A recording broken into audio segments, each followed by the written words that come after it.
నమస్తే ఫ్రెండ్స్, నేను మీ Shravani Harsha. Welcome back to our channel. ఇవాళ మన కథ కర్మఫలం అనుభవించక తప్పదు. కథని చివరి వరకు వినండి. నచ్చితే గనక ఖచ్చితంగా తప్పకుండా ఒక్క లైక్ చేయండి. ఈ కథ పైన మీ విలువైన స్పందనని కామెంట్ రూపంలో మాకు తెలియజేయండి. కొత్తవారు ఎవరైనా చూస్తున్నట్లయితే మన ఛానల్ని సబ్స్క్రైబ్ చేసుకోండి. అరే ఏంటిది, ఈమెప్పుడు ఈ కడుపుతో మంచం మీదే పడుకుని ఉంటుంది. ప్రపంచంలో తనొక్కటే బిడ్డని కలబోతున్నట్టుగా ఎంత విశ్రాంతి తీసుకుంటుందో ఎవరికి తెలుసు. ప్రెగ్నెన్సీ రాగానే తను ఏదో పెద్ద హీరోయిన్ అయిపోయినట్టుగా బిహేవ్ చేస్తుంది. తన కాళ్ళకి దుమ్ము కూడా అంటుకోనివ్వడం లేదు. సిగ్గు లేకుండా రోజంతా విశ్రాంతి తీసుకుంటుంది. ఎంత సుకుమారంగా బిహేవ్ చేస్తుందో. ఒక్క పని కూడా ముట్టుకోవడం లేదు అనుకుంటూ గదిలో విశ్రాంతి తీసుకుంటూ ఉన్న కుసుమ వైపు చూస్తూ సౌజన్య వంట ఏమి చేయకుండా, తినడానికి ఇంట్లో ఏమీ ఉంచకుండా నువ్వు హాయిగా వచ్చి పడుకున్నావా అంటూ కుసుమ చేతిని కుదిపిస్తూ అడిగింది. వెంటనే సౌజన్య కుసుమని చెయ్యి పట్టుకుని లాక్కొని వంటగదిలోకి తీసుకొచ్చి నిలబెట్టింది. కుసుమ ఏడుస్తూ, వదినా, నువ్వు కూడా తల్లివే కదా, నువ్వు కూడా ఒక బిడ్డని కన్నావు కదా, నువ్వు కూడా ఇలాంటి పరిస్థితి నుంచే వచ్చావు కదా, అలాంటప్పుడు నా బాధని నువ్వెందుకు అర్థం చేసుకోలేకపోతున్నావు? నాకు ఉదయం నుంచి కడుపులో చాలా నొప్పిగా ఉంది, కళ్ళు తిరుగుతున్నాయి, వాంతులు కూడా అవుతున్నాయి. ఈరోజు నేను భోజనం వండలేను అంటూ ప్రాధేయపడుతూ ఉంది. అందరి కోసం నువ్వు భోజనం వండలేవులే, ఎందుకు వండుతావు? మీ తల్లిదండ్రులు ఇక్కడ ఇంట్లో పనులన్నీ చేయడానికి ఎవరైనా పనివాళ్ళని పురమాయించి పంపించారా ఏమిటి? నీ నాటకాలన్నీ కట్టిపెట్టి నిశ్శబ్దంగా భోజనం ఏర్పాట్లు చూడు, లేకపోతే నేనేం చేస్తానో నాకే తెలియదు అంటూ సౌజన్య వెళ్లి సోఫాలో కూర్చుంది. కుసుమ కళ్ళల్లోంచి కన్నీళ్లు కారడం మొదలైంది. ఈ రోజు కుసుమ తన ఆడపడుచు చెప్పిన మాటలు విని చాలా బాధపడింది. సౌజన్య తన భర్తతో విడిపోయి వచ్చి పుట్టింట్లో కూర్చుంది. తనకి కుసుమ అంటే చాలా అసూయ. కుసుమని ఇబ్బంది పెట్టే ఎలాంటి అవకాశాన్ని తను వదులుకోదు. అలాంటి స్థితిలో కూడా గర్భవతి అయిన కుసుమ ఇంటి పనులన్నీ చేస్తూ పగలు రాత్రి పనిచేస్తూనే ఉంటుంది. కానీ ఆ ఇంట్లో ఎవ్వరూ దాన్ని పట్టించుకోవడం లేదు. కుసుమ నవ్వుతూ అందరి హేళన మాటలను వింటూ నిస్సహాయంగా చూస్తూ ఉండేది. కానీ తన ముఖంలో ఎలాంటి బాధని కనపడనిచ్చేది కాదు. కుసుమ ఆడపడుచు సౌజన్య తన 3 ఏళ్ల కొడుకుతో ఆ ఇంట్లో నివసించేది. కుసుమకి సౌజన్య కళ్ళు అస్సలు నచ్చవు.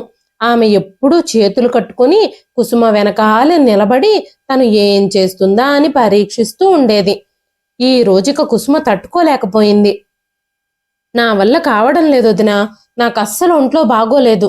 పొద్దున్నుంచి వాంతులతో నా కడుపులో పేగులన్నీ నొప్పులు పుడుతున్నాయి. నీకు ఆకలిగా ఉంటే నువ్వే భోజనం సిద్ధం చేసుకో, ఇలాంటి పరిస్థితుల్లో నేను నీకు సేవలు చెయ్యలేను అని చెప్పగానే సౌజన్య గట్టిగా అరుస్తూ, ఈ రోజు నువ్వు నాతో గొడవ పెట్టుకుంటున్నావా? నా మీద గట్టిగా అరుస్తున్నావా? నాకే ఎదురు సమాధానాలు చెప్తున్నావా? నేను ఈ ఇంటి ఆడపడుచుని. ఈ ఇంట్లో సర్వ హక్కులు సర్వాధికారాలు నాకే ఉన్నాయి. అలాంటిది నన్ను ఇంట్లో పనులు చేయమని చెప్తున్నావా అంటూ సౌజన్య కోపంగా కుసుమ కడుపులో తన్నింది. కుసుమ భరించలేని నొప్పితో నేల మీద పడిపోయి ఏడుస్తూ ఉంది. చాలాసేపు నొప్పితో బాధపడిన తర్వాత సౌజన్య కుసుమకి ఏమైనా అవుతుందేమోనని భయాందోళనకి గురై స్వయంగా డాక్టర్ అయిన తన తమ్ముడికి ఫోన్ చేసింది. తన తమ్ముడు వినయ్తో, సౌజన్య, వినయ్, కుసుమ మెట్ల మీద నుంచి కింద పడిపోయింది, తను కింద పడి గిలగిలా కొట్టుకుంటుంది అంటూ తన తమ్ముడికి అబద్ధం చెప్పేసింది. ఆ విషయం తెలుసుకున్న వినయ్ వెంటనే ఇంటికి రావడానికి బయలుదేరాడు. వెంటనే సౌజన్య, తమ్ముడు, నువ్వు ఇప్పుడు ఇంటికి రావాల్సిన అవసరం ఏమీ లేదు, నేనే కుసుమని వెంటనే హాస్పిటల్కి తీసుకొస్తాను. నీ దగ్గరికి మేము ఇప్పుడే బయలుదేరి వస్తున్నాము. లేదంటే వెంటనే ఏం మందులు వేయాలో చెప్పు, నేను ఇప్పుడే మెడికల్ షాప్ నుంచి తీసుకొచ్చి వేస్తాను అంటూ వినయ్ ఇంటికి రాకుండా సౌజన్య ఆపేసింది. వెంటనే వినయ్ కూడా తన అక్క అభ్యర్థనని అంగీకరించి ఫోన్లోనే మందులు రాసిచ్చాడు. కుసుమ భర్త వినయ్ రాత్రికి ఇంటికి వచ్చాడు. వచ్చిన వెంటనే తన తల్లిదండ్రుల్ని పూణే నుంచి పిలిపించాలని తన అక్కతో చెప్పాడు. వినయ్ తండ్రి రాజశేఖర్ గారు ప్రభుత్వ ఉద్యోగం చేస్తున్నారు. అతని పోస్టింగు పూణేలో వేశారు. పదవీ విరమణకి ఇంకా 2 ఏళ్లు మిగిలిన్నాయి కాబట్టి వినయ్ తల్లి కూడా తన తండ్రితో అక్కడే పూణేలో నివసిస్తుంది. వినయ్ తన తల్లిదండ్రుల్ని పిలవాలని ఆలోచిస్తున్నాడని తెలియగానే సౌజన్య, ఇప్పుడు నీ భార్యతో పాటు ఎవరైనా పెద్దవాళ్ళు ఉండాలనే కదా నువ్వు ఆలోచిస్తున్నావు తమ్ముడు, నేనున్నాను కదా, నేను తన్ని జాగ్రత్తగా చూసుకుంటాను. నేను తనని చూసుకున్నంత జాగ్రత్తగా ఇంకెవరైనా చూసుకోగలరా అని సౌజన్య అనగానే వినయ్ కూడా ఇంకేమీ మాట్లాడకుండా తన గదిలోకి వెళ్ళాడు. కుసుమ, ఎలా ఉన్నావు? నువ్వు బానే ఉన్నావు కదా? అక్క టాబ్లెట్స్ ఇచ్చిందా నీకు? నీకిప్పుడు ఎలాంటి ఇబ్బంది లేదు కదా అంటూ గదిలోకి రాగానే మంచం మీద పడుకునున్న కుసుమని అడిగాడు. ఆమె వాడిపోయిన ముఖాన్ని చూస్తూ, అయినా మెట్ల మీద నుంచి నువ్వు ఎలా పడిపోయావు? జాగ్రత్తగా చూసుకొని నడవాలి కదా, కడుపుతో ఉన్నప్పుడు ఎంత జాగ్రత్తగా ఉండాలి, ఇవన్నీ కూడా నీకెవరు నేర్పిస్తారు? ఇంత అజాగ్రత్తగా ఉంటే ఎలాగా? నీకు నీ కడుపులో ఉన్న బిడ్డకి ప్రమాదం కదా అన్నాడు వినయ్. ఆ మాటలు వినగానే కుసుమ వినయ్ వైపు తీక్షణంగా చూసింది. తన వదిన సౌజన్యనే తన తమ్ముడితో ఇలాంటి మాటలన్నీ చెప్పుంటుంది. వదిన ఇప్పుడు అబద్ధాలు కూడా చెప్పడం మొదలుపెట్టింది అని ఆలోచిస్తూ ఉండగానే కుసుమ కళ్ళు చెమ్మగిల్లాయి. కళ్ళల్లోంచి కన్నీళ్లు కారుతున్నాయి. వెంటనే వినయ్, ఎందుకు ఏడుస్తున్నావు కుసుమ? నువ్వు నాతో ఏమైనా చెప్పాలి అని నువ్వు అనుకుంటున్నావా అని అడగగానే వెంటనే కుసుమ, నేను మెట్ల మీద నుంచి పడిపోలేదండి. మీ అక్క ఈ రోజు కారణం లేకుండా నా కడుపు మీద తన్నింది. నా బిడ్డకేమైనా ప్రమాదం జరుగుండుండొచ్చు. నేనెప్పుడు చూసినా మీ అక్క నా వెనకాలే తిరుగుతుంటుంది. నా తమ్ముడింట్లో మహారాణిలా కూర్చొని తినడానికి కాదు నిన్నిక్కడికి తీసుకొచ్చింది, ఇంటి పనులు చేయమని నన్నెప్పుడూ వెక్కిరిస్తూనే ఉంటుంది అని చెబుతూ ఉండగానే కుసుమ మాటలు విని వినయ్ ముందుగా నిశ్చేష్టుడయ్యాడు. కాని మరుక్షణంలోనే మా అక్క నీ మీద చెయ్యెత్తింది అని నువ్వు చెబుతున్నావా? నువ్వు ఈ రోజు నీ పరిమితులన్నీ దాటేసేశావు. కుసుమ, నువ్వు ఇన్ని అబద్ధాలు చెప్పి మా అక్కని తప్పుడు మనిషి అని చూపించాలని ప్రయత్నిస్తున్నావా? ఈ రోజు తర్వాత నువ్వు మా అక్క గురించి చెడుగా మాట్లాడితే, నా మనసులో మా అక్క మీద విషం నింపాలని ప్రయత్నిస్తే నేను అస్సలు ఊరుకునేది లేదు అన్నాడు వినయ్. ఈ రోజు తనున్న పరిస్థితిని చూసి వినయ్ తనని అర్థం చేసుకుంటాడు అని కుసుమ అనుకుంది. కాని అందుకు సరిగ్గా విరుద్ధంగా జరిగింది. వెంటనే కుసుమ, ఈ రోజు ఈ విషయాన్ని ఏదో ఒకటి తేల్చేయాలి, వదిన నిజస్వరూపాన్ని ఎలాగైనా సరే నా భర్తకి చూపించాలి అని నిర్ణయించుకుంది. వెంటనే కుసుమ, కావాలంటే మీ అక్క దగ్గరికే వెళదాం, తన ఎదురుగా నిలబడే నేను మాట్లాడతాను, అసలు ఏం జరిగిందో మీకే అర్థం అవుతుంది అని చెప్పగానే వినయ్ కుసుమని తీసుకెళ్లి సౌజన్య ముందు నిలబెట్టాడు. అక్క, నువ్వు ఈ రోజు కుసుమని ఏం చేశావు? తను మెట్ల మీద నుంచి ఎలా పడిపోయింది అంటూ పెద్ద గొంతుతో సౌజన్య అడిగాడు. తన తమ్ముడు వచ్చి తనతో ఇలా మాట్లాడాడని అస్సలు ఊహించలేదు సౌజన్య. మొదటగా షాక్ అయిపోయింది. వెంటనే తేరుకొని, తమ్ముడు, నేను నీ భార్య విషయంలో తప్పుగా ప్రవర్తించాను అంటే నువ్వు నమ్ముతున్నావా? నీ భార్య నా మీద తప్పుడు ఫిర్యాదులు చేస్తోంది. నీకు ఇంకొక విషయం చెప్తాను విను. ముందు నుంచి నేను ఇంట్లో ఉండడం నీ భార్యకు అస్సలు ఇష్టం లేదు. నేను ఇప్పటికే ఇబ్బందుల్లో ఉన్నాను. పైగా నీ భార్య నన్ను ఇంటి నుంచి బయటకు పంపిస్తానని బెదిరిస్తోంది. ఇప్పుడు నేను ఎక్కడికి వెళతాను చెప్పు? మా అత్తామామలు ఇప్పటికే నన్ను చంపడానికి సిద్ధంగా ఉన్నారు. నా అత్తింటి వాళ్ళ సంగతి నీకు కూడా తెలుసు కదా. ఇప్పుడు ఈ ఇల్లు కూడా నా ఇల్లు కాదు, నేను ఈ ఇంటికి పరాయిదాన్ని అయిపోయాను అంటూ సౌజన్య ఏడుపు నటించడం మొదలుపెట్టింది. కుసుమకి సౌజన్య నాటకం బాగా అర్థమైంది. కాని వినయ్ తన అక్క ఏడుపుని చూడలేకపోయాడు. వినయ్ కుసుమ వైపే చూస్తూ గర్జిస్తూ, మా అక్క విషయంలో ఇలా మాట్లాడడానికి నీకెంత ధైర్యం? పిచ్చి పిచ్చి వేషాలు వేస్తే ఇంటి నుంచి బయటకు వెళ్లేది మా అక్క కాదు, నువ్వు. ఈ ఇల్లు మా అక్కది కూడా. ఇప్పటికీ ఎప్పటికీ తనకి ఇంట్లో హక్కుంది అని చెప్పి వినయ్ కుసుమని తన ఇంట్లో నుంచి బయటకు నెట్టేశాడు. వినయ్, వినయ్, నా మాటలు వినండి, నా మాటల్ని నమ్మండి, మీ అక్క చెబుతుందంతా అబద్ధం అంటూ కుసుమ బయట నుంచి ఏడుస్తూ వినయ్ని పిలుస్తూనే ఉంది. కాని వినయ్ మాత్రం తన భార్య గొంతును అస్సలు పట్టించుకోవడం లేదు. కుసుమ బయట నిలబడి స్పృహ కోల్పోయింది. పక్కింటి పిన్నిగారికి, ఆయన భర్తకి కుసుమ అంటే చాలా ఇష్టం, ఇంకా అభిమానం. అలా ఇంటి బయట అపస్మారక స్థితిలో పడున్న కుసుమను చూసి వెంటనే అక్కడికొచ్చి తలుపులు తట్టారు వాళ్ళిద్దరూ. అయినా తలుపులెవ్వరూ తీయలేదు. దాంతో పక్కింటి పిన్నిగారు స్వయంగా కుసుమని హాస్పిటల్కి తీసుకెళ్లారు. కుసుమ బిడ్డ కడుపులోనే చనిపోయిందని అక్కడ డాక్టర్లు తేల్చి చెప్పారు. ఉదయం సౌజన్యకి వార్త చెప్పగానే తను ఏడుపు నటిస్తూ ఆస్పత్రికి చేరుకుంది. కుసుమ మీద సానుభూతి చూపించడం ప్రారంభించింది. కొద్ది రోజుల తర్వాత డాక్టర్లు కుసుమని ఇంటికి పంపించారు. ఆ సమాచారం అందిన వెంటనే వినయ్ తల్లిదండ్రులు కూడా ఇంటికి రాబోతున్నారు. కుసుమ తన బిడ్డ చనిపోయిందని తెలిసి తనకి కన్నీళ్ళు ఆగడం లేదు. కుసుమ వినయ్తో, వినయ్, ఆ రోజు వదిన నన్ను కడుపులో తన్ని ఉండకపోతే ఈ రోజు నా బిడ్డ బ్రతికే ఉండేది అని ఏడుస్తూ చెప్పింది. వెంటనే సౌజన్య, తమ్ముడు, నీ భార్య చూడు నన్ను ఎలా నిందిస్తుందో అంటూ మళ్ళీ ఏడవడం మొదలుపెట్టింది. తన అక్క ఏడుస్తూ నాటకాలు ఆడడం చూసి వినయ్ కుసుమ మీద గట్టిగా అరిచాడు. పిచ్చి పిచ్చి మాటలు మాట్లాడడం నువ్వు మానేసే కుసుమ. నువ్వు ముందు ఇతరులను నిందించడం ఆపు.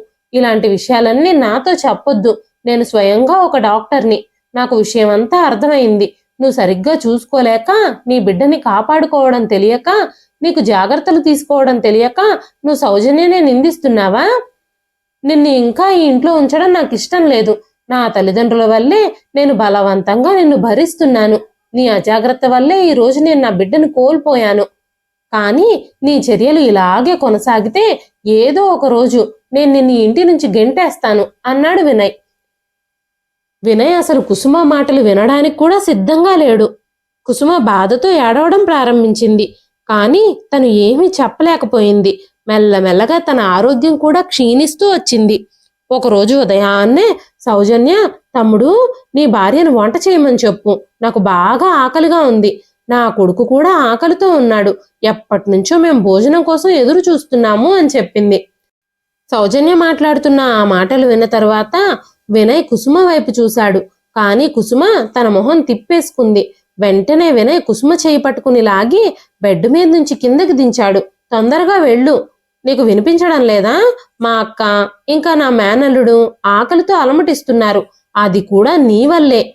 వెళ్ళి నువ్వు వంట పని మొదలుపెట్టు. ఎన్ని రోజులని ఏడుస్తూ నాటకాలాడుతూ బెడ్ మీదే పడుకునుంటావు అన్నాడు వినయ్. సౌజన్య కూడా ఇదంతా చూస్తూ నిలబడి లోపలే సంతోషిస్తూ ఉంది.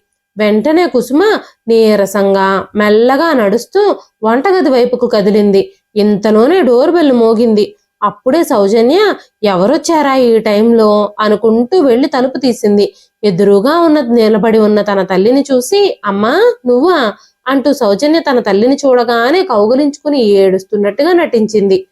సౌజన్య, కుసుమ ఎక్కడుంది అంటూ సుమతి గారు సౌజన్యని పక్కకి జరిపి కుసుమ కోసం వెతుకుతూ లోపలికి వెళ్లారు. సౌజన్య ఇదంతా చూస్తూనే ఉంది. ఆ మాయలాడి ఇప్పుడు మా అమ్మను కూడా తన వశం చేసేసుకుంది. మా అమ్మ నన్ను కూడా పట్టించుకోకుండా తన కోసం ఎలా వెతుకుతుందో చూడు. కన్న కూతుర్ని పట్టించుకోకుండా తన కోడల కోసం వెతుకుతుంది అంటూ సౌజన్య వెనక నుంచి గొణుగుతూనే ఉంది. సుమతి గారి ఇల్లంతా వెతుకుతూ కిచెన్లోకి వెళ్ళగానే కిచెన్లో కుసుమ కనిపించింది. వంటగదిలో కోడల్ని చూడగానే సుమతి గారు బాగా గట్టిగా అరిచారు. కుసుమ, ఏం చేస్తున్నావు నువ్వు? ఈ స్థితిలో నువ్వు వంటగదిలో ఇక్కడ పని చేస్తున్నావా? చూడు నువ్వు ఎంత నీరసంగా ఉన్నావో. నిన్ను ఈ పనులన్నీ చేయమని ఎవరు చెప్పారు అని అరవగానే కుసుమ సుమతి గారిని చూసి పెద్దగా ఏడవడం మొదలుపెట్టింది. సుమతి గారు కుసుమని ఒళ్ళోకి తీసుకొని అక్కడి నుంచి మెల్లగా డ్రాయింగ్ రూమ్ లోకి తీసుకెళ్లి సోఫాలో కూర్చోబెట్టారు. ఇదంతా ఎలా జరిగింది కుసుమ? ఇప్పుడు నీ ఆరోగ్యం ఎలా ఉంది అంటూ సుమతి గారు కుసుమ తల నిమురుతూ అడిగారు. కానీ కుసుమ ఏమీ చెప్పలేకపోయింది. సుమతి గారికి కుసుమ బాధ బాగా అర్థమైంది. కానీ ఇప్పుడు ఆవిడ ఏమీ చెయ్యలేకపోయింది. తర్వాత వినయ్ లోపల నుంచి బయటకు వచ్చాడు. బాబు, ఇదంతా ఎలా జరిగింది అని అడగగానే వినయ్ సమాధానం చెప్పే లోపుగానే వేగంగా సౌజన్య, అమ్మా, కుసుమ మెట్ల మీద నుంచి జారి పడిపోయింది అంటూ వేగంగా సమాధానం చెప్పింది. సుమతి గారు సౌజన్య వైపు అనుమానంగా చూశారు. వెంటనే వినయ్ కూడా అవునమ్మా అదే జరిగింది అని చెప్పాడు. సుమతి గారు కుసుమ తలని తన ఒళ్ళో పెట్టుకుని ప్రేమగా నిమురుతూ ఉన్నారు. సుమతి గారు తన కోడలు తలనిమరడం చూసి సౌజన్య కోపానికి అవధులు లేవు. మళ్ళీ ఏదో ఒకటి చెయ్యాలి. తినని ఎలాగైనా శాశ్వతంగా ఈ ఇంటి నుంచి బయటకు పంపించేయాలి అంటూ మళ్ళీ ప్లాన్లు చేయడం ప్రారంభించింది సౌజన్య. కొన్ని రోజులు విశ్రాంతి తీసుకున్న తర్వాత కుసుమ కోలుకుంది. సాధారణ స్థితికి వచ్చింది. దాంతో సుమతి గారు కూడా చాలా సంతోషించారు. తన మామగారు కూడా కుసుమని చాలా శ్రద్ధగా చూసుకునేవారు. ఆయన కుసుమ కోసం ఫ్రూట్స్, డ్రై ఫ్రూట్స్ తీసుకొచ్చేవారు. ఇదంతా చూసిన సౌజన్య తీవ్ర మనస్తాపానికి గురైంది. వీటన్నింటికీ ప్రతీకారం తీర్చుకోవాలనే భావం ఆమె మనసులో బలపడింది. ఒకరోజు కుసుమ తన గదిలోకి రాగానే సౌజన్య చేతిలో తన బంగారు గొలుసును చూసింది. కుసుమ సౌజన్య చేతిలో బంగారు గొలుసును చూడగానే, ఇది మీకెక్కడిది వదినా అని అడిగింది. వదినా, మీరు దాన్ని ఎక్కడి నుంచి తీశారు అని అడగగానే వెంటనే సౌజన్య, నాపై తప్పుడు ఆరోపణలు చేస్తున్నావా నువ్వు?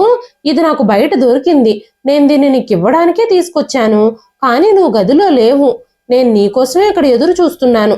అయినా నీ గదిలోకొచ్చి నీ బంగారు గొలుసు దొంగిలించే దానిలాగా నేను నీకు కనిపిస్తున్నానా అంటూ సౌజన్య కుసుమపై అహంకారపు జ్వాలల్ని కురిపించింది. వదినా, ఎందుకింత అబద్ధాలు చెప్తున్నారు? ఇన్ని రోజులు ఈ గొలుసు నేను వేసుకోనే లేదు. అది లోపలే ఉంది. లోపలున్న వస్తువుని బయట దొరికిందని ఎంత చక్కగా అబద్ధం చెప్పేస్తున్నావు నువ్వు అని అనగానే కుసుమ మాటలు విని సౌజన్య ఆశ్చర్యపోయింది. అప్పుడే సౌజన్య అరుపులు విని సుమతి గారు కూడా గదిలోకి వచ్చారు. అమ్మా చూడు, నీ కోడలికి ఎంత ధైర్యం పెరిగిపోయిందో. నేనే ఈ బంగారు గొలుసును దొంగిలించాను అని తను ఆరోపిస్తుంది అని చెప్పగానే సుమతి గారు, అమ్మా కుసుమ, ఏమైంది? సౌజన్య అలా చేయదమ్మా అనగానే అత్తయ్య గారు, నేను అలా అనడం లేదు, వదినే నన్ను తప్పుగా అర్థం చేసుకుంటుంది అంటూ కుసుమ పదే పదే క్లారిటీ ఇస్తూనే ఉంది. కానీ సౌజన్య మాత్రం కుసుమని తప్పు అని నిరూపించడానికే మొగ్గు చూపింది. సుమతి గారు ఇద్దరి మధ్య ఉన్న అపార్థాలన్నీ తుడిచేయాలని చూస్తున్నారు. కానీ సౌజన్య మాత్రం తన ఉత్సాహాన్ని పెంచుకుంటూనే ఉంది. ప్రతి విషయంలోనూ కుసుమదే తప్పు అని అందరి ముందు నిరూపించాలనే ప్రయత్నిస్తూనే ఉంది. కుసుమకి అబార్షన్ అయిన దగ్గర నుంచి వినయ్కి కుసుమ మీద కోపం మొదలైంది. దాని కారణంగానే సౌజన్య కూడా అగ్నికి ఆజ్యం పోయడానికి ఎలాంటి అవకాశాన్ని వదిలిపెట్టడం లేదు. ఒకరోజు సౌజన్య కొడుకు ఆకలితో ఏడుస్తూ ఉన్నాడు. సౌజన్యేమో తన స్నేహితులతో ఫోన్లో మాట్లాడుతూ ఉంది. తను ఫోన్లో మాట్లాడుతూ బిజీగా తన కొడుకును అస్సలు పట్టించుకోలేదు. సౌజన్య కొడుకు ఏడుస్తూ ఏడుస్తూ సోఫాలోంచి కింద పడ్డాడు. కుసుమ తన దగ్గరికి పరిగెత్తుకుంటూ వెళ్ళి ఆ పిల్లాడిని శాంతింపజేయడం ప్రారంభించింది. ఇది చూసిన సౌజన్యకి కోపం కట్టలు తెంచుకుంది. నా బిడ్డను ఒళ్ళో కూర్చోబెట్టుకోవడానికి నీకెంత ధైర్యం అంటూ అరిచింది సౌజన్య. నీ బిడ్డని ఈ భూమి మీద పడకముందే చంపేసుకున్నావు. ఇప్పుడు నా పిల్లాడిని కూడా చంపాలని చూస్తున్నావా అనగానే కుసుమ, ఏం మాట్లాడుతున్నావు వదినా నువ్వు? తను ఏడుస్తుంటే నేను మాన్పించాలని చూశానంతే. మీరు నన్ను అర్థం చేసుకోవడానికి ప్రయత్నించండి. ప్రతి విషయంలోనూ అపార్థం చేసుకోకండి అనగానే సౌజన్య కోపంగా అరుస్తూ, నువ్వు ఎంత జిత్తుల మారదానివి? నా బిడ్డను చంపేసి ఈ మొత్తం ఆస్తికి యజమానురాలుగా మారాలని నువ్వు అనుకుంటున్నావా? ఇంకొకసారి నా బిడ్డను ముట్టుకుంటే జాగ్రత్త. లేకపోతే నీ బిడ్డ విషయంలో నేను ఎలాగైతే చేశానో, తనని భూమి మీదకి రాకుండానే ఎలా చంపేశానో అలాగే నిన్ను కూడా చంపేస్తాను. నాకదేం పెద్ద విషయం కాదు అని కోపంగా అంది సౌజన్య. అప్పుడే అకస్మాత్తుగా సౌజన్య చెంప మీద లాగిపెట్టి కొట్టిన శబ్దం వినిపించింది. దాని కారణంగానే సౌజన్య సోఫాలో పడిపోయింది. ఇంత దారుణమైన పని చేయడానికి నీకెంత ధైర్యం? నీ సొంత తమ్ముడు బిడ్డనే చంపడానికి నీకు చేతులు ఎలా వచ్చాయి అంటూ సోఫాలో పడిపోయిన సౌజన్య జుట్టు పట్టుకొని పైకి లేపుతూ అన్నారు సుమతి గారు. ఇంతలోనే రాజశేఖర్ గారు కూడా అక్కడికి చేరుకున్నారు. కూతురు చేసిన ఇలాంటి పని గురించి విని అతని రక్తం ఉడికిపోయింది. నాన్న చూడండి, అమ్మ ఏం మాట్లాడుతుందో.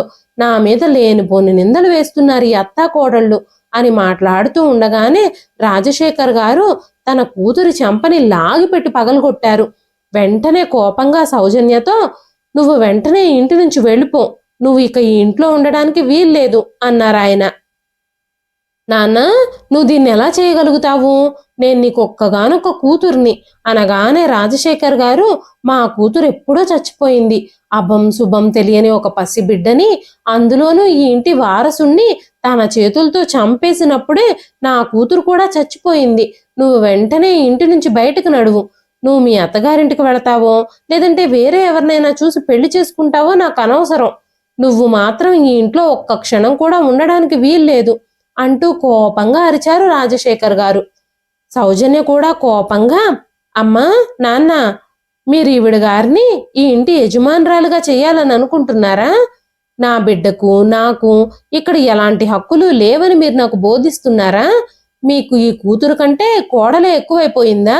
మీరు నన్ను తిరిగి వెనక్కి పంపించేయాలని మాట్లాడుతున్నారు అని అరుస్తూ ఉంది సౌజన్య. సౌజన్య నిజస్వరూపం ఏమిటో తల్లిదండ్రులిద్దరికీ తేట తెల్లంగా కనిపించింది. సౌజన్య పళ్ళు కొరుకుతూ తన తల్లిదండ్రుల మీదకు వెళుతూ ఉంది. వెంటనే రాజశేఖర్ గారు, సౌజన్య జాగ్రత్త, ఇంకా పౌరుషంగా మాట్లాడితే నువ్వు మా కూతురువి అన్న సంగతి కూడా మర్చిపోతాము. మీ అత్తామామల ఇంట్లో నువ్వు ఉండలేకపోవడానికి, నీ భర్త, అత్త, మామ నిన్ను నమ్మలేకపోవడానికి కారణం ఏమిటో ఇప్పుడిప్పుడే మాకు అర్థం అవుతుంది. నీకు కనీసం విలువలు కూడా లేవు. నీ సొంత తమ్ముడు బిడ్డని తనకి దూరం చేశావు, పసి కందుని పొట్టను పెట్టుకున్నావు అని మాట్లాడుతూ ఉండగానే రాజశేఖర్ గారి కోపం తారాస్థాయికి చేరింది. అప్పుడే ఇంటికి చేరుకున్న వినయ్, నాన్న మీరు అక్క పరిస్థితిని అర్థం చేసుకోండి. తను ఎందుకు అంత బాధ పెడుతున్నారు? తనతో ఎందుకు అలా మాట్లాడుతున్నారు? మీకు అసలు ఎందుకు అక్క మీద అంత కోపం వచ్చింది? తనని బావగారి దగ్గరకు వెళ్ళిపోమ్మని మీరే చెబుతున్నారే, బావగారిని ఎలా నమ్మాలి? మీరు అసలు ఎందుకు ఇలా మాట్లాడుతున్నారు?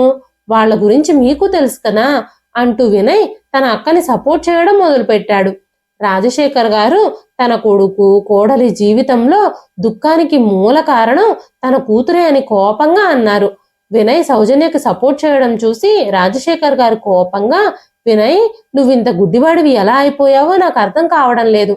తను స్వయంగా తన ఇంటిని పాడు చేసుకున్న తరువాత ఇప్పుడు ఇక్కడ తిష్ట వేసి నీ ఇంటిని కూడా పాడు చేస్తుంది అంటూ రాజశేఖర్ గారు తన కోపాన్ని కంట్రోల్ చేసుకోలేక తన కూతురు మీద చెయ్యెత్తారు. వెంటనే వినయ్, నాన్న దీనంతటికీ కారణం కుసుమనే. కుసుమ ఎప్పుడు చూసినా అక్కని ఈ ఇంటి నుంచి పంపించేయాలన్న ఆలోచన చేస్తూ ఉంటుంది. అప్పుడప్పుడు తన హక్కుల గురించి కూడా మాట్లాడుతూ ఉంటుంది అంటూ వినయ్ చెప్పగానే, నీ భార్య గురించి కూడా నీకు తెలియదా? నీ భార్య ఇలా చేయగలదో లేదో కూడా నువ్వు ఊహించలేవా? నువ్వు తాళి కట్టి కాపురం చేసిన నీ భార్య గురించి నువ్వు ఇంతేనా అర్థం చేసుకుంది అంటూ వినయ్ని సుమతి గారు తిట్టారు. సుమతి గారి మాటలు విని వినయ్ మాట్లాడడం మానేశాడు. వెంటనే సౌజన్య, ఏది ఏమైనప్పటికీ ఈ ఇంట్లో నా హక్కులన్నీ నేను సాధించుకుంటాను. మీరు నన్ను ఇంట్లో నుంచి వెళ్ళగొట్టాలనుకుంటే వెళ్ళగొట్టాల్సింది నన్ను కాదు, ఈ జిత్తుల మారి నక్క మీ కోడలుంది కదా తనని వెళ్ళగొట్టండి అని అరుస్తూ ఉండగానే రాజశేఖర్ గారు ఆవేశంగా, సౌజన్య జాగ్రత్త, ఇంకొక్క మాట నా కోడలికి వ్యతిరేకంగా నువ్వు మాట్లాడితే నేనేం చేస్తానో నాకే తెలియదు అనగానే సౌజన్య తన తండ్రికి కూడా ఎదురు తిరిగి మాట్లాడడం మొదలుపెట్టింది. సుమతి గారు మరోసారి సౌజన్యని లాగిపెట్టి చెంపదెబ్బ కొట్టారు. సౌజన్య కోపంగా తన గదిలోకి వెళ్లి తలుపులు వేసేసుకుంది. అందరూ తమ తమ గదులకు వెళ్లిపోయారు. ఎవ్వరూ రాత్రి భోజనం చేయలేదు. ఇదంతా చూసిన కుసుమ తనని తాను కంట్రోల్ చేసుకోలేకపోయింది. మీ అక్క ఏం అడుగుతుందో తనకిచ్చేయండి, కానీ ఇంట్లో ఇలాంటి వాతావరణాన్ని రానివ్వద్దు అంటూ కుసుమ వినయ్కి చెప్పింది. వెంటనే వినయ్, ఈ ఇంటి పరిస్థితులన్నీ సర్దుకోవాలంటే నువ్వు వెంటనే ఈ ఇంటిని వదిలేసి వెళ్ళిపో. ఈ ఇంట్లో ఇలాంటి పరిస్థితులన్నిటికీ కారణం మా అక్క కాదు, నువ్వే. నీ వల్లే ఈ ఇంట్లో ఇన్ని గొడవలు జరుగుతున్నాయి. నీ వల్లే ఈ ఇంట్లో ప్రశాంతత అంతా పోతుంది. కానీ నీ నిజస్వరూపాన్ని ఇక్కడ ఎవ్వరూ తెలుసుకోలేకపోతున్నారు. నువ్వు నోరు మూసుకుని ఉండాలనుకుంటే ఉండు, లేదంటే ఇంట్లో నుంచి బయటకు నడువు. నువ్వు మా అక్కకి ఏం కావాలో ఇచ్చి పంపించమని నాకే సలహా ఇస్తున్నావా? నీకంటే ఎక్కువగానే మా అక్కకి ఇంట్లో హక్కు ఉంది. నా ముందు నువ్వు మంచిదాని అన్నట్టు నటించడానికి ప్రయత్నించొద్దు అన్నాడు వినయ్. వినయ్ నుంచి అలాంటి మాటలు విని కుసుమ గుండె పగిలిపోయింది. ఇప్పుడు మీరు కూడా నన్ను అపార్థం చేసుకుంటున్నారు. విడాకులు తీసుకున్న మీ అక్క జీవితాన్ని, బాధని నేను అర్థం చేసుకోగలను. తను ఆ విషయం గురించి ఎవ్వరికీ ఫిర్యాదు చేయలేదు. తల్లిదండ్రులు ఉన్నప్పటికీ తన బాధని ఎవ్వరితోనూ పంచుకోలేకపోయింది. తన జీవితం నాశనం అయిపోయిందనే బాధతో తను ఇలా తయారయింది. ఎవరైనా సంతోషంగా ఉంటే తను చూడలేకపోతుంది అని మనసులోనే అనుకుంది కుసుమ. సౌజన్య తన గదిలో కూర్చుని కుసుమని ఇంకా ఇంకా తిట్టుకుంటూనే ఉంది. తన గదిలో అలాగే కోపంగా కూర్చునుంది సౌజన్య. మంచం మీద కూర్చుని తను ప్రగల్భాలు పలుకుతూనే ఉంది. ఈ ఇంట్లో ఏం జరుగుతుందో దాన్ని నేను జరగనివ్వను. నా హక్కులన్నీ నేను ఎలా రాబట్టాలో అలా రాబట్టుకుంటాను. నా హక్కులన్నీ నేను తీసుకుంటాను అని మాట్లాడుకుంటూనే ఉంది. ఎందుకో తెలీదు, కుసుమ విషయంలో సౌజన్య మనసు చాలా విషంతో నిండిపోయింది. కొద్ది రోజులు ఇంట్లో వాతావరణం చాలా ప్రశాంతంగా ఉంది. కానీ ఆ ప్రశాంతత వినయ్ తల్లిదండ్రుల్ని భయపెడుతుంది. ఒకరోజు సుమతి గారు మాట్లాడుతూ, మీరే ఏదో ఒకటి చెయ్యాలండి, మన కూతురు కోడల్ని ఇంకెన్ని ఇబ్బందులు పెడుతుందో అంటూ రాజశేఖర్ గారితో అన్నారు. అప్పుడు రాజశేఖర్ గారు ఏదో మాట్లాడబోతూ ఉండగానే సౌజన్య అక్కడికొచ్చి రాజశేఖర్ గారి ముందు కొన్ని పేపర్లు విసిరేసింది. ఆ పేపర్లను చూసి రాజశేఖర్ గారు షాక్ అయిపోయారు. వెంటనే సౌజన్య, ఇది నా హక్కు, చట్టపరమైన పద్ధతిలో నాకేం కావాలో ఈ పేపర్లలో రాసుంది, మీరు సంతకాలు చేయండి, ఇప్పుడు నన్ను మీరు తిరస్కరించలేరు అంది సౌజన్య. సౌజన్య వైఖరి చూసి సుమతి గారు చెల్లించిపోయారు. రాజశేఖర్ గారు కూడా ఆ పేపర్లని అందుకుని విసిరికొట్టారు. కన్న తల్లిదండ్రుల ఇంటిని ముక్కలు చేసే నీలాంటి కూతురు నాకొద్దు. నువ్వు నీ సొంత ఇంటిని నిర్వహించుకోలేక నీ తమ్ముడింటిని కూల్చడానికి ఇక్కడికొచ్చి కూర్చున్నావు అన్నారు రాజశేఖర్ గారు. రాజశేఖర్ గారి ఆ మాటలు విని సౌజన్య కోపంతో దీనంతటికీ కుసుమే కారణమని దగ్గరలో నిలబడున్న కుసుమని సౌజన్య లాగిపెట్టి చెంపదెబ్బ కొట్టింది. దాంతో కుసుమ భయపడిపోయింది. సౌజన్య చేసిన ఆ పని వినయ్ మీద కూడా ఎలాంటి ప్రభావాన్ని చూపించలేదు. సౌజన్య అలా చేయడం చూసి సుమతి గారు ఆమె చేతిని పక్కకి తోసేశారు. సౌజన్యను గుమ్మం నుంచి బయటకు తోసేసి, ఈ ఇంట్లోకి అడుగు పెట్టావో జాగ్రత్త, నేనేం చేస్తానో నాకే తెలియదు అన్నారు సుమతి గారు. సుమతి గారి ఆ మాటలు విని సౌజన్య నేల మీద పడిన ఆ కాగితాలన్నీ తీసుకొని, నాన్న, నువ్వు సంతకం పెట్టకుండా నేను ఎక్కడికి వెళ్ళను, దయచేసి నా వాట నాకు ఇచ్చేయండి అంటూ అరుస్తూ ఉంది సౌజన్య. వెంటనే కుసుమ మాట్లాడుతూ, మామయ్య గారు, వదిన ఏమైతే అడుగుతుందో అవి తనకే చెందుతాయి, తను ఏమడిగితే అవి తనకిచ్చేయండి అంటూ మొదటిసారిగా కుసుమ తన అత్తామామల ముందు నోరు విప్పింది. అయితే దాన్ని కూడా సౌజన్య తట్టుకోలేకపోయింది. నాకేదైనా ఇవ్వడానికి నువ్వు ఎవరు? అసలు ఈ ఆస్తితో నీకు సంబంధం ఏమిటి? నీ సలహాలు సూచనలు నాకేమీ అవసరం లేదు. నీ ప్రాణం తీసేస్తాను ఇంకో మాట మాట్లాడితే.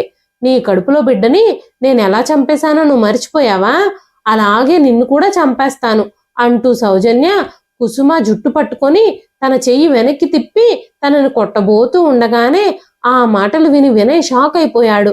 అప్పటి వరకు తన అక్కని ఎంతగానో నమ్మాడు వినయ్. ఆరాధ్య దైవంలా పూజించాడు.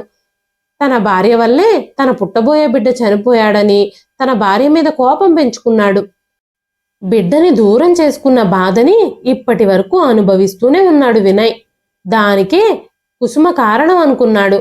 కానీ కుసుమ మీద ఇలా అబద్ధాలు చెప్పి కుసుమకి తనకి మధ్యలో దూరం పెంచాలని సౌజన్య ట్రై చేస్తుందని ఇంతవరకు వినయ్ అనుకోలేదు.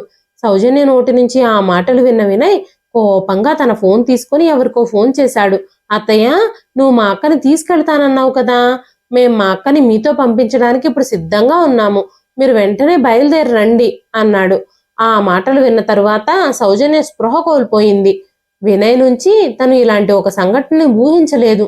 ఇప్పుడు నువ్వు కూడా నాకు శత్రువు అయిపోయావా అంటూ సౌజన్య తన తమ్ముడు వినయ్ మీద గట్టిగా గర్జించింది.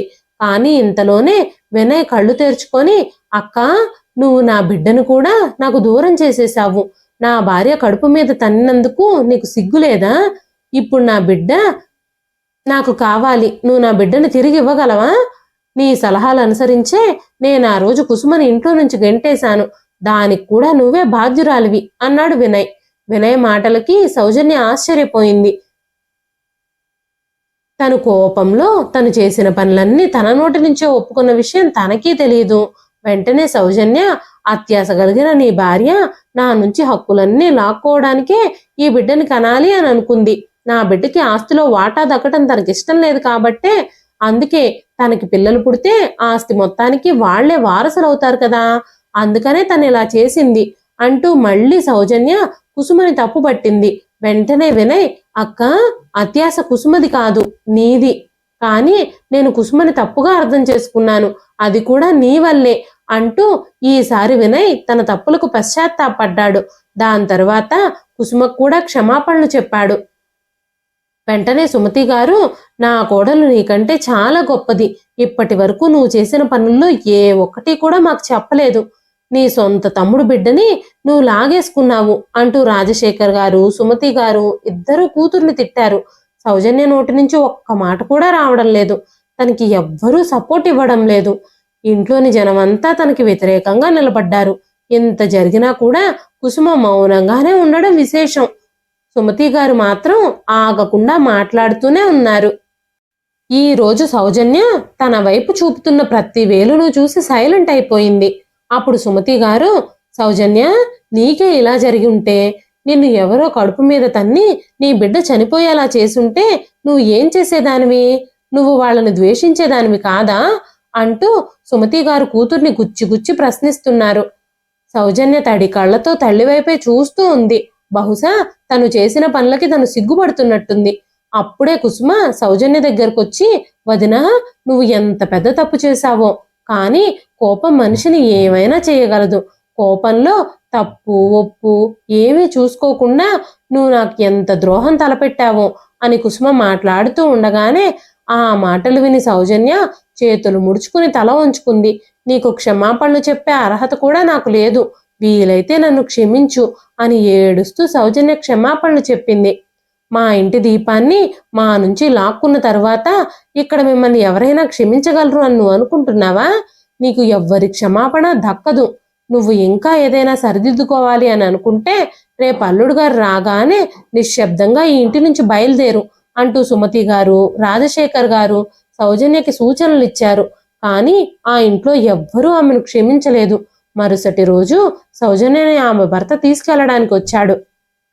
సౌజన్య మౌనంగా భర్తతో కలిసి అత్తారింటికి వెళ్ళిపోయింది. కొన్ని రోజుల తర్వాత ఒకరోజు సౌజన్య కొడుకు స్కూల్ నుంచి వస్తూ ఉండగా యాక్సిడెంట్ అయ్యి అక్కడికక్కడే చనిపోయాడు. సౌజన్య తన బిడ్డ కోసం బిగ్గరగా ఏడుస్తుంది. తను చేసిన కర్మల ఫలితమే ఈ రోజు తన బిడ్డ దూరమయ్యాడని, తను తన తమ్ముడి బిడ్డని లాగేసుకున్నట్టుగానే ఈ రోజు దేవుడు తన బిడ్డని లాక్కున్నాడని, తన చర్యలకి దేవుడు శిక్ష విధించాడని సౌజన్య పశ్చాత్తాపపు మంటలతో కాలిపోతూ ఉంది. తను చేసిన తప్పులకి శిక్షని అనుభవిస్తూ ఉంది. ఎదుటివారికి మనం ఏదైతే చేస్తామో అదే మనకి తిరిగి వస్తుంది.